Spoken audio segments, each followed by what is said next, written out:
కరీంనగర్ జిల్లా మానకొండూరు మండలం గట్టుదుద్దినపల్లిలో నూజివీడు సీడ్ కంపెనీని కరీంనగర్ సిపి సుబ్బరాయుడు ఆకస్మికంగా తనిఖీ చేశారు. సిపితో పాటు వ్యవసాయ అధికారి శ్రీధర్, టాస్క్ ఫోర్స్ సిబ్బంది కూడా తనిఖీల్లో పాల్గొన్నారు. నకిలీ విత్తనాలను అరికట్టడంలో భాగంగానే తనిఖీ చేశామని, రైతులు విత్తనాలు కొనేటప్పుడు మండల వ్యవసాయ అధికారిని సంప్రదించాలని సిపి తెలిపారు. దళారులను నమ్మి మోసపోవద్దని వారు సూచించారు.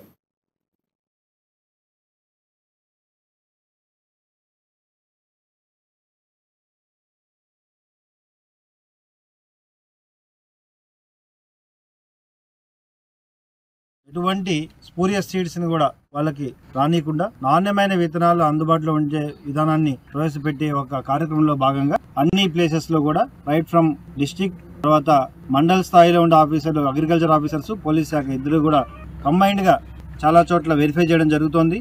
రైతుల్లో కూడా అవగాహన కల్పించడం జరుగుతోంది. ఎక్కడ కూడా నాణ్యమైన విత్తనాలు మాత్రమే కొనండి అని రైతులకు చెప్పడం జరుగుతోంది.